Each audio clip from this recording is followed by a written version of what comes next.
Hello everyone, how are you? Hope everyone is fine and it's doing good. Welcome to the channel and yet another interesting video.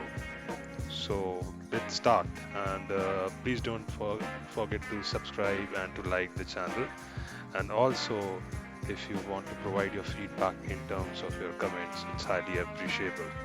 So this time let's talk about fashion.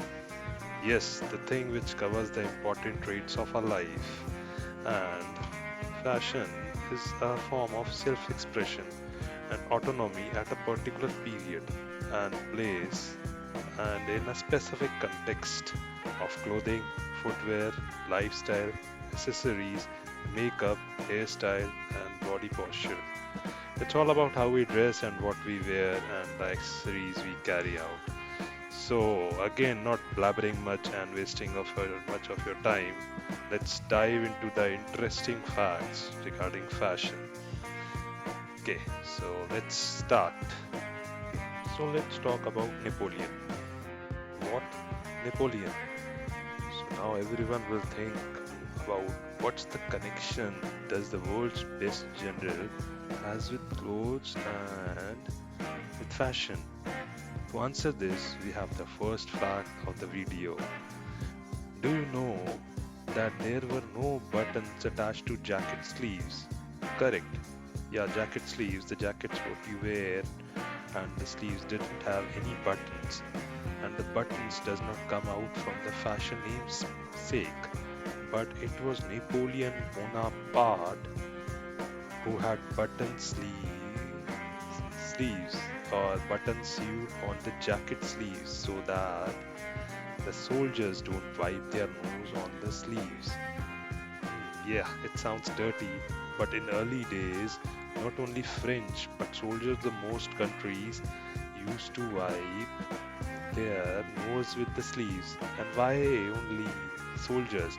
Even the common man used to wipe their nose with the sleeves. You can still see it today prevalent in many parts of the world that the men used to wipe their nose or their sweat with sleeves. So, yeah, thanks to Napoleon for inventing this and making us a great gentleman. Thank you, Napoleon. So, moving on to our next fact. Fact number two. Well, the most common dress wore for the lower body is nowadays jeans.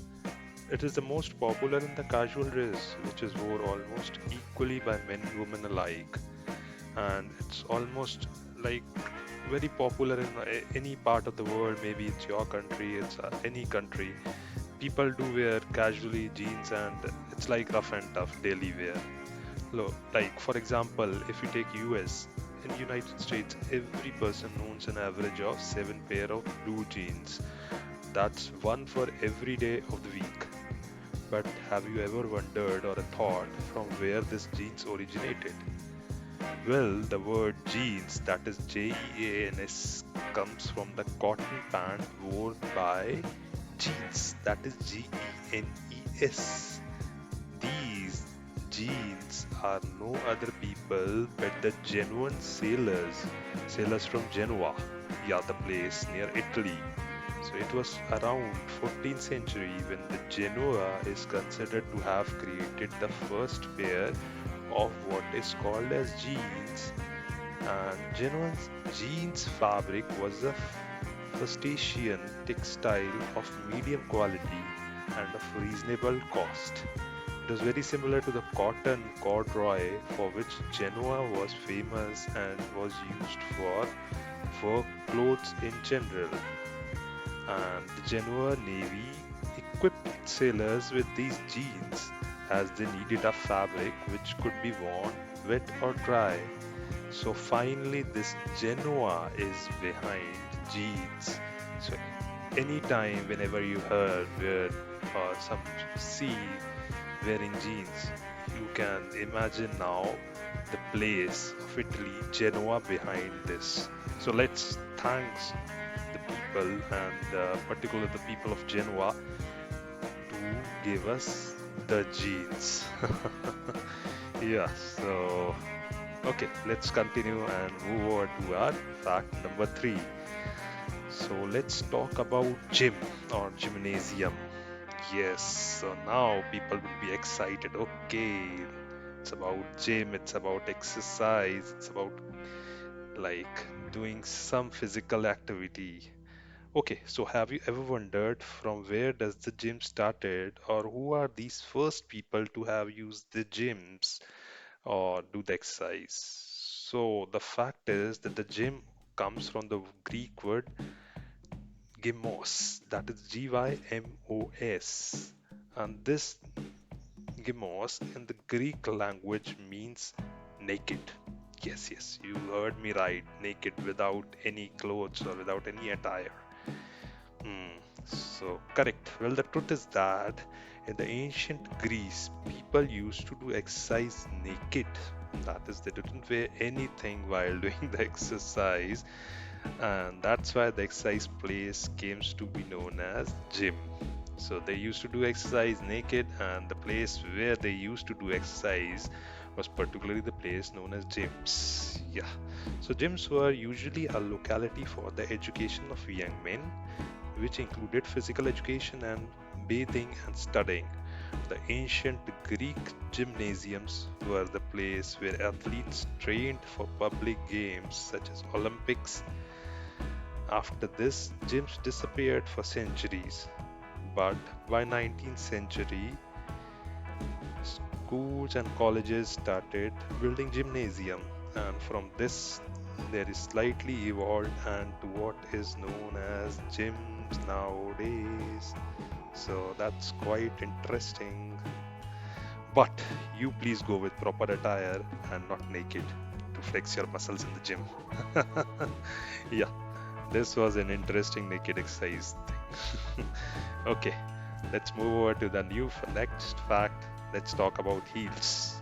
Okay, whenever we hear or see high heels, we often think of short women or ladies like the short ladies. We always think that the heels are just for those short heighted ladies or short heighted men, you can say, probably, just who want to look tall so that after wearing them they could come to a correct height.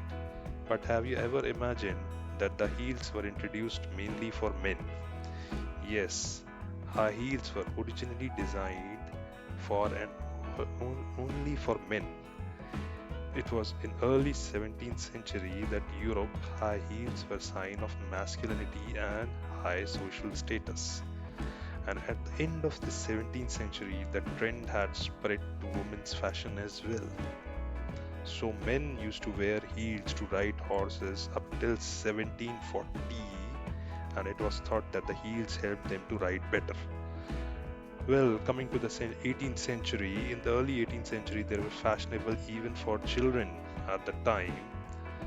And by the end of the middle of the 18th century, high heel shoes have bifurcated along gender lines, with men heels being either riding or tall leather boots, and women becoming more like the heels we see today.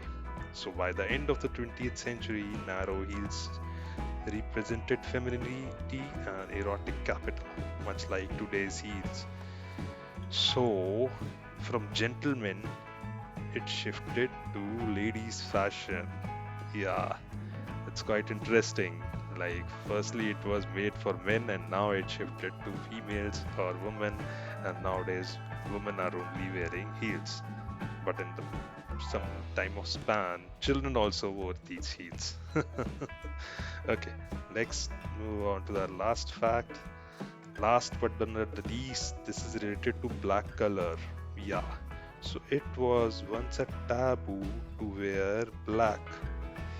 Correct. Yes, you heard me right. It was once a taboo to wear black unless one is in mourning. Well, mourning is like in any funeral or any unfortunate incident. Victorian widows were expected to wear black mourning clothes for at least 2 years after their husband's death. Yeah, so black was considered as very ill luck or very undesirable, and now in this era where we live is like black is heaven. Everyone will be having one pair of black t-shirts, shirts or tees or whatever you call. So it's like almost everyone loves black. So you see how fashion has evolved, and with this, we conclude our 5 interesting facts. So I hope you enjoyed these 5 interesting facts. And in case you want to have more interesting facts, you want to hear more of them, so please subscribe and keep visiting on the channel. And please do like, subscribe to the channel for such type of more videos. Hopefully, we'll meet again. Till then, goodbye and be safe. Bye bye.